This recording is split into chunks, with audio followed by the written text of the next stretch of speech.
Hey guys, how's it going? Welcome back to another video on the Daily Pit Stop Pre-Race Yap. This will be for the Las Vegas Grand Prix. Now, before we get into it, I understand it's a triple header. For the end of the season, we've got Las Vegas, Qatar, and Abu Dhabi. However, my schedule is not really fitting at the moment, so it will be very difficult for me to get videos out, especially for the Abu Dhabi Grand Prix. I think for that one, I would only be able to do a post-race yet for that. I don't think I'll be able to do a pre-race for that. With regards to Las Vegas, the pre and the post should still be on.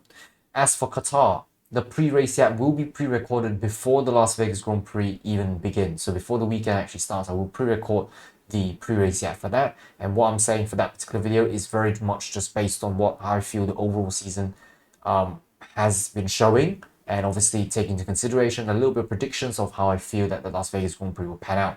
But obviously then the Las Vegas post will still happen.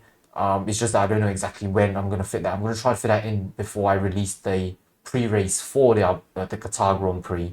But, you know, you get what I mean. Like, the recording is going to be a little bit out of sync because of timing purposes, and I need to edit the videos and to get things on the board. So in terms of trying to fit in the schedule, unfortunately, that's the plan for now. But I'll try my best to get the videos out as much as I can. Out of the 6 videos, I hope to at least get 3. The other 3, which is the last 3, may not even happen. I think the Abu Dhabi post one will probably come, but it'll come much later. And probably after that, we might just do a end season kind of roundup really for how the season has gone. But with that being said, let's not waste any more time. I will repeat this again in some of the videos, and as well for the Beyond the Touchline videos for the football game weeks as well. But yes, let's get straight into this video. So what you can see on the screen right now was what happened last year at the 2023 Las Vegas Grand Prix. Obviously, it was the inaugural Grand Prix, and I think there was a couple of things that happened. Obviously, I think Max Verstappen had already won the championship with a commanding lead. Obviously, it was like the second last race of the season.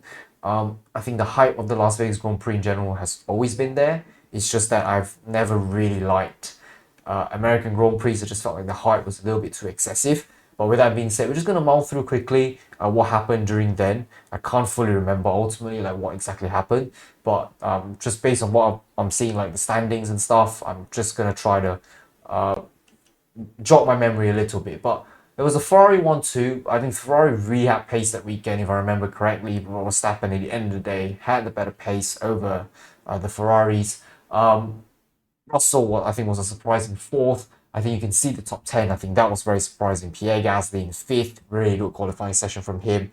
We had the 2 Williams occupying 6th and 7th, but didn't have a good race. K-Mag, Haas did really well. And Valtteri Bottas in P8, Cameron Magnussen P9, and Fernando Alonso in P10. Obviously, at the tail end of the season, the Aston Martin car was obviously not good anymore, and that meant that, whatever Fernando Alonso could do, it was pretty much the maximum. Sergio Perez, obviously, again, not performing, but I think he had already secured 2nd place, I think, in the championship. Yeah, but obviously not a very positive weekend for him in general. For the qualifying, at least, we'll get to the race classification later. But, qualifying 12th is a very bad position to be in. Hulkenberg, I think, was okay, 13th. The standings were okay. I think the shock was probably the McLarens. You would probably imagine like the McLarens were starting to get a little bit of pace in the car itself. They obviously had a really good end to the season. It's just that I think this race was a bit odd for them, at least from the qualifying sense, right? It felt like they were just not really up there. Ultimately, like, the race wasn't good for them, and it was just a horrible weekend for McLaren. I think it was probably a weekend to forget for the Papayas, but regardless, I mean, I doubt there was really much to fight for. In terms of the constructors, actually, no, they were fighting against Aston Martin, weren't they? So they probably had something to fight for, McLaren. But ultimately, I felt like it was a very bad weekend for McLaren. Whether or not it will be the same, we'll talk about that later. But yeah, so this was the starting grid, and now moving on to the race classification. Obviously, Max Verstappen did win. I remember correctly, Sainz received the 10th place grid penalty after qualifying, which meant he didn't start highly. In fact, he probably, he started 12th, which is what we didn't see. That was the qualifying positioning. But Carlos Sainz had the 10th place grid penalty. Lance Stroll had a 5 place grid penalty as well, I think, for overtaking on the yellow flags in one of the free practices. So yes, but ultimately, first of all, Lando Norris was with the crash at lap 3, lap 2, lap 3. That was something, and the debris obviously meant a safety car came out. Leclerc had a decent advantage over Verstappen at some point, but the safety car sort of meant that, uh, like subsequently after that as well, things happened, and because of that, Leclerc didn't really have, um, obviously the advantage that Leclerc had. Obviously had to just be eliminated to a very large extent, and obviously Verstappen then was able to overtake him on track, and that would have left Sergio and Leclerc to fight. And Sergio obviously was really doing something in the race, getting up positions. Sergio was at the end of the day finished third, just right behind Charles Leclerc. I remember when I watched that fight, it was pretty intense, but probably Leclerc deserved it a lot more than Perez. Really, it was a really, I think it was the three-way fight for the win was quite up there, and I think that was really interesting as well. Obviously, Max Verstappen at the very start, I remember he had a 5 second time penalty for forcing Leclerc off track, and yeah, obviously, Sonoda, Hulkenberg, gearbox, engine issues for the both of them, and because of that, they had to retire from the race. But you can see, like the Williams, they jogged backwards. Gasly qualified really well, jogged backwards. Surprise from Stroll, who did really well in that race, gave Aston Martin a really good amount of points for that one.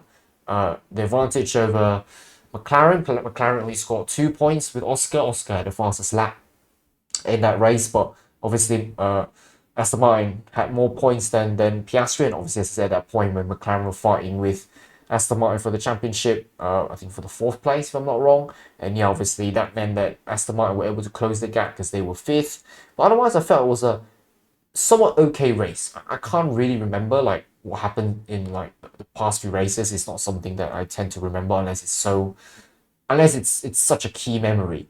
But with that being said, whether or not this year's Grand Prix will be the same, let's find out. So of course, this is the driver standings. We covered that in the post-race one for the Brazilian Grand Prix. Ultimately, I think it's quite certain that Verstappen should probably win. As though as he finishes ahead of Lando Norris, he will win the championship for the season. His 4th one should be winnable for Verstappen, I feel. Do I think he's going to get a DNF? Probably not, to be honest. But I think if you look behind, Piastri, Sainz, I think that gap, not exactly,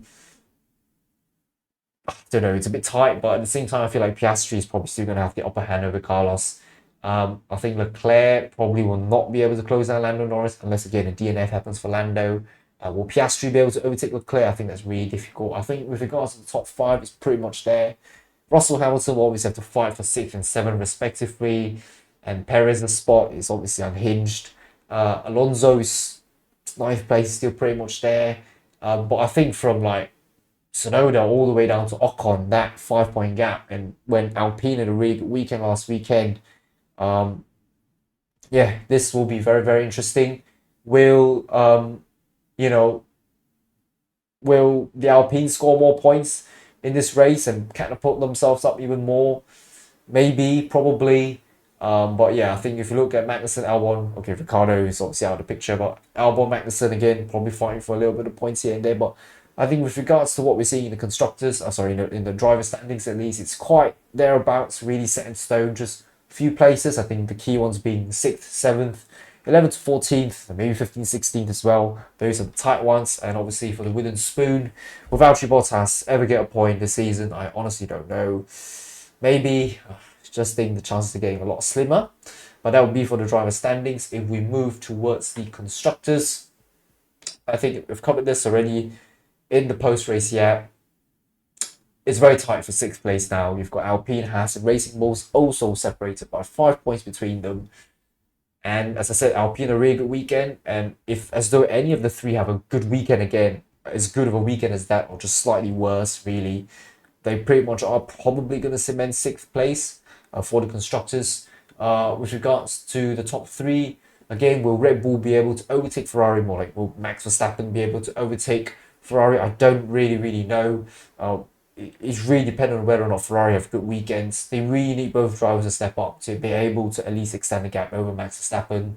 And as for McLaren, again, I believe that the constructors, as though they don't make any mistakes, it should be theirs. Mercedes on their own, that one I can't really say much. The Astons are probably on their own as well, but unless somehow one of the Alpine has a racing balls, they win a race, then unless they win a race and jeopardize that fifth, I don't see it happening. So fourth and fifth should be pretty much there. 10th place should be pretty much there as well for the Kick Saubers. Williams, unfortunately, I mean, when I was talking about the possible fight with Alpine, I think that's out of the picture. And as Colapinto and Albon also scored double podium this weekend, it's really honestly probably not going to happen. So the constructors had a really big swing. As I said, the Alpine fluke result was very good enough to just get the entire switch for the entirety of these constructors, the bottom half at least. So that I think we can't really take anything for granted at this point in time. Like, things can still happen towards the tail end of the season. It shows that it's just one weekend that can go crazy and things can turn on its head again. Will we see that this weekend? I think it's all based on probability. Possibly, but always like to keep that open. I think for entertainment purposes, we like to keep that open, but probably will not happen, to be honest. But again, nobody saw the Alpine podium coming, so you never know what might happen this weekend. What happens in Vegas stays in Vegas, as they say. And I think, as I said, I think last season's race was okay. I think it was quite fun. Hopefully this season's one should be quite interesting as well. But we'll see. And of course, predictions. What a drive, god awful drive, team of the race, and that's the team. For my predictions, I think what a drive, it should be Max Verstappen. I think he should get this over the line. I understand the Red Bulls don't really have the pace, but I still feel Verstappen is still up there. Quality driver, I believe he still has what it takes to bring the team to glory, and I think he should be able to finish ahead of Lando this race and win himself a fourth constructors, probably emulating Vettel with regards to 4 in a row. So we'll see what happens this weekend. But for god awful drive, I actually put Sergio Perez. I don't exactly know if he's going to do well this race. Again, I mean, the lack of confidence, the lack of form that he's having, I think it's very challenging, to be honest, whether or not he's going to perform. I'm leaning towards a no, which is why I put him having a very stinky race. But again, he could prove us wrong. He could have a very, very good race. I mean, if you look at last year, climbing from 12th to 3rd and was actually fighting for the win towards the end, it's possible. I just feel that based on what I've seen this season, I think, and how competitive the teams around Red Bull have been, it's going to be challenging. He's not at one with the car like Verstappen, so that poses a bigger threat for Perez. But team of the race, I've actually went ahead and put Ferrari. I think Ferrari are going to do pretty well this race. We'll talk about that later when we go through the teams in detail, but I think Ferrari might be able to execute something very, very well this weekend. Will they be able to stop Verstappen? I say probably not, but I think Ferrari might have a very good race this weekend. I mean, it's a prediction after all, right? And that's a team, I think, will be Aston Martin. Again, ultimately, I think they just don't have pace. And you might be surprised, why didn't I put Kick Sauber? At this point, Kick Sauber is just Kick Sauber. But as for Aston, I think they probably are going to have a certain level of pace, I think. But I think they're not going to be able to extrapolate the best out of the car, or get the best out of the car. And I think that is going to hurt them for this race. And because of that, I've put them as the worst team, unfortunately, for this race. Right, so now let's go through all the teams as what we would do and just have a little bit of talk through and see what's going to happen. So we're going to start off with Alpine. As I said, a fantastic weekend for them last weekend, catapult them up to 6th place. Will they be able to replicate this? I think, first of all, I predict they're going to have a really good qualifying session. Whether or not they're going to continue that trajectory from qualifying to race and nothing altogether. Understand that how lately qualifying has been pretty strong for Alpine, especially Pierre Gasly. And there might be the same again coming into this weekend. I think the confidence is obviously high in the team. And I think it should be an okay weekend for the Alpines. Are they going to score points? Probably. I think it's on the cards. They're going to have to fight for it unless, again, something crazy happens. I'm just going to think of it very... imagine nothing crazy happens. I think Alpine are probably going to be very competitive this weekend with the midfield battle at least. Will they be able to come on top and score a couple of points? I'd say probably. Not a guarantee, but a probably. As for the Astons, I think it's going to be really challenging. I don't think Stroll is going to do very well. As Fernando, I think that's going to be a little bit difficult as well to judge. I think he's not been at the best with the car, and I think it's quite clear to tell. We know Fernando, right? He's very capable of doing very, very good things. And when the car's just not it, you can really see like Fernando's not able to get the best out of it, obviously, or maybe that's the best out of it, really. I mean, if you compare the performances between him and Stroll, the divide, gap is still really big, and I feel that difficult, really, really difficult for Aston to score points from now to the end of the season. I think maybe the focus has already shifted to 2025. But ultimately, I still feel that challenging for the Astons, they might not be able to score points. It might be like Q2 or Q1 knockout for them in qualifying. Yeah, I mean, that's why I put them as the stinker team for the weekend. I just don't think they're going to have a very good weekend at all. I think it's probably going to crumble for them, to be honest. And of course, I said the best team will be Ferrari. Yeah, I think there should be a good amount of pace in the red team. I should be seeing positives from both drivers.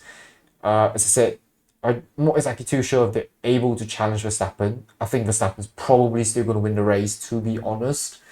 But ultimately, I still feel that Ferrari are probably going to get really good points. They might close the gap on McLaren. I don't really know. We'll talk about McLaren a little bit later because I think it's a bit unpredictable with McLaren, really. I mean, they probably have good pace, McLaren, but a lot of things, you've got to consider, like strategy. You've got to consider other things that are out of their control as teams. I think weather-wise, it shouldn't be affected. Las Vegas should be a dry race in general. But ultimately, I still feel that it's not going to be easy, but I think Ferrari are going to be the best team this weekend. And I think they're going to score a really good amount of points, maybe close down McLaren as well in the championship, making things a lot more interesting. But yeah, we'll see what happens with this red team. As for Haas, challenging, I think. Brazil was a bit weird for them. Maybe not the best track, maybe not really suited to their package. But based on what we see last season, they could do okay. But are they going to score points? I think that's challenging as well. So for that team, we'll see what happens with Haas. I don't really have much to say. I think they just got to try to put the fire up to Alpine, really. Initially they only had Racing Bulls to care about. Now we've got Alpine ahead of them to care about as well. So that's going to be really difficult. But I think whether they finish 7th, 6th, 7th, or 8th this season, I think Haas have done really, really well. I think we've seen a very good amount of consistency from them this season. And who knows, right? I think coming to these last few races, anything can happen for them as well. Able to score some level of points, might just be able to put them in 6th again and finish the season in 6th. But I think it's still okay for Haas. I think they've had a really good season, in my opinion. Ayo has come in and done a pretty good job. I think there were probably concerns when Günther had to take the sack, but I think Ayo has done extremely well in this team. And yeah, we'll see what happens for them next season as well. But pertaining to this race, I think it's going to be challenging again for Haas. Well, again, it's just like Alpine. I think Alpine probably have a slight upper hand over Haas, but I'm not going to disregard Haas and say that they're not going to do well. They might be able to do well, so we'll see. As for Kick Sauber, I don't have any hopes. If they're going to do well, they're going to do well. If they're not going to do well, then obviously they're not going to do well.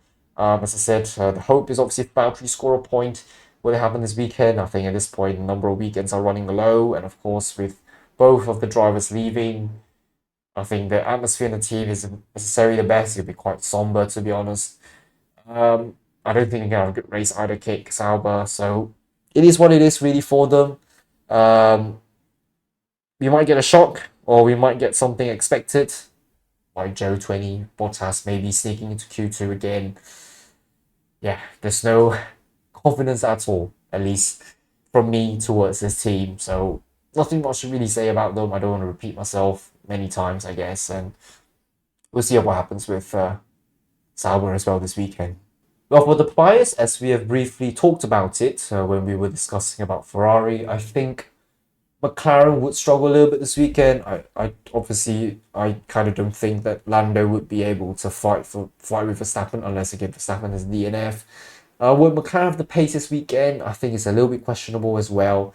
Maybe he's not the strongest weekend for McLaren, and because of that, yeah, I don't think they're going to do reasonably well this weekend, which is why I am pretty skeptical coming to this race for McLaren. But who knows, right? Maybe they're able to have the package that somehow can put them up there.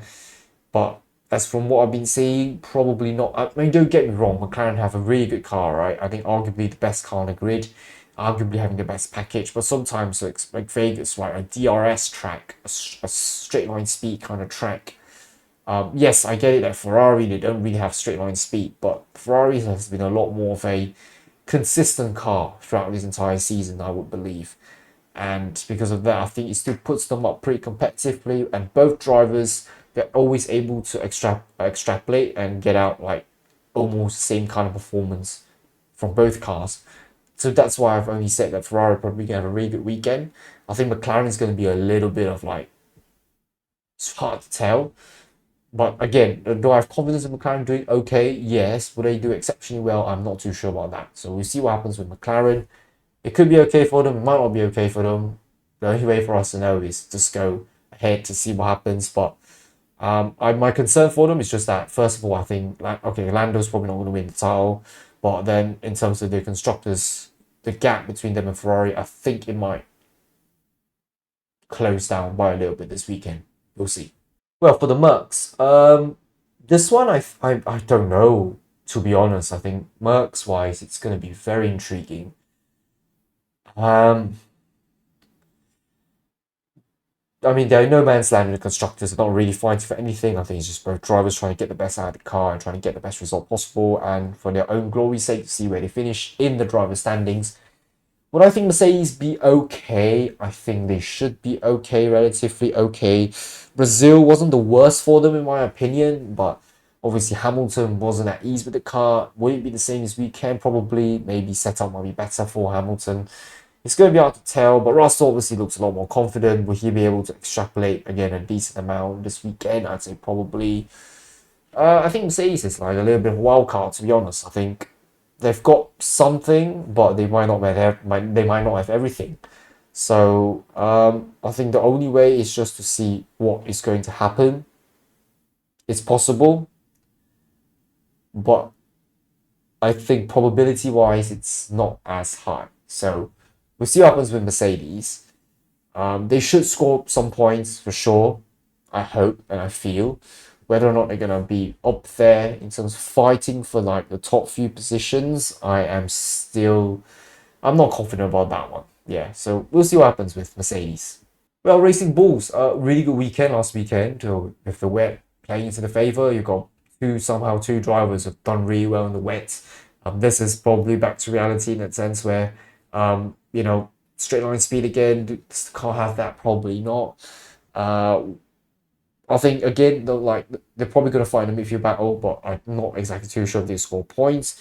Do I think they're going to make it into Q3? I think probably. I think a one lap pace they would be able to dig out something, but whether or not it's going to be like that for the entirety of the race, probably not. I mean, as I said last season, we'll talk about a little bit later on about Williams, but Williams finishing 6th and 7th for qualifying, right? And you'll be thinking that's a great result for them. They want to continue with that trajectory into the race. And I mean, obviously, sometimes maybe the race didn't go to plan for them, but to see them falling that much behind, I think, yeah, obviously it was a very positive race and maybe, lack of race pace. It's just like Haas last season, when they've had one lap pace, Haas, but they just don't have the race pace. So they might be starting really high, but every time, like, the tyres degrade so quickly and a lot of the drivers can overtake the Haas drivers, the Haas duo. So it might be the same for Racing Bulls this weekend. I think they have to be cautiously optimistic for sure. I think good things could happen, of course. I mean, they're trying to fight for 6th place in the constructors, right? So might be okay, might not be okay. It's going to be difficult, but I think if you're going to rank, as I said, rank competitiveness, I think Alpine still have the upper hand, and it's followed by Haas, and that will be followed by Racing Bulls. So, but I think both drivers are capable of doing something in the race, of course. But I think a lot of things have to be executed very perfectly, and other things have to go their way. Things they can't control, rather, like other teams crashing, some of the drivers retiring in front of them, for them to continue to climb up in the race. But I think if it's just really on pure pace alone, I'm not necessarily the most confident with Racing Bulls. And for Red Bull, I think, as I said, Verstappen should be winning the title this weekend. Perez, I don't really want to say much. I think he's going to have a stinker, as I said. That's pretty much it, really, for Red Bull. I don't really think there's much to talk about because it feels like it's always been the same again and again. But again, Red Bull have got to sort themselves out, I think, with the driver situation at hand. Are they going to kick Sergio Perez out? I don't know, probably. But again, you know, I think we've had so many times when Verstappen has had so many teammates, they've just swept them off like nothing. So I don't know. But I think just for this race alone, I think Verstappen should win the race. I think Verstappen would win the race. I think Verstappen would take the drivers home for the 4th time in a row for him. And yeah, it should be a positive weekend for them, the Red Bull and Verstappen. But for Perez, I'm not sure. I'm not sure if he's going to make it out of Q2. I'm not sure if he's going to finish in the points as well in the race. Maybe even only score like 1 or 2 points. Yeah, I don't know. We'll see what happens with Red Bull, but I think it's going to be like 2 different sides of the coin, really, for both garages. I think one side's going to be really ecstatic, the other side is probably going to be quite upset. At least that's the vibe I'm getting coming into this weekend for Red Bull. And of course, to finish this off with Williams, yeah, might have pace. I think qualifying should be good for them again, 1 lap pace. Would you be able to keep that up in the race? I'm not exactly too sure. But yes, I agree, like, Williams have straight line speed. So this could be a good track for them. I think they have 2 drivers that are capable of not doing so badly. I think Brazil's a little bit one-off with their conditions as well affecting them, which meant like Colapinto crashed a couple of times, Albon crashed and couldn't even start the race. So that was difficult for them, for Williams, but I hope they come into this race, you know, with like a new page turnover and be like, yeah, we're going to try our best again, and hopefully both cars get into Q3. Hopefully cars can also score a couple of points. I think that's what they have to really rely on. I don't think they can rely on a fluke result. I think they've conceded the fact that 9th is probably theirs, and that's pretty much the best they can do, unless, as I said, unless a fluke result happens for them. But ultimately, I think to be more realistic, they just need to try their best. And I'm sure they score a couple of good points this race. I can see it coming. I think Williams should have a really competitive race this weekend. But, I mean, that's prediction, right? So that's what I feel. But, yes, it might go the other way. But, again, cautiously optimistic about Williams. So we'll see what happens with them too. Right, that'll be it, guys. I think this weekend should be pretty interesting. The 2nd Las Vegas Grand Prix ever. And I think it would be interesting. And again, like, my thoughts obviously has been throughout the course of the season, how I felt the drivers have been performing, how the teams have been performing, and taking a little bit of consideration, like what happened last year, albeit I can't remember a lot of the things that have happened. But with that being said, I think it will be a really fun race. I hope to see good stuffs coming out from all the teams this weekend. It should be fun for them, and I think the atmosphere should be pretty good as well, albeit I've never really liked American races. I think the hype is over. It's overhyped. But again, that's my opinion on things. But with that being said, I'm just more focused on the race, and hopefully there will be a good race for the audience back at home watching. So thank you very much for watching, guys. Hope you guys have enjoyed this pre-race yap. Obviously, get discussing in the comments down below what you guys think, who's going to win the race, any controversial situations that might happen in the race as well, or do you think Verstappen's probably going to get a DNF and that swings the entire Drivers' Championship into Norris's hands-ish somewhat still? Oh yeah, but we'll see what happens. Ultimately, as I said, I'm hoping for a very fun weekend for this one. So thank you guys very much for watching. Drop a like if you have enjoyed, subscribe if you're new around here, and see you guys next time. Until then, goodbye.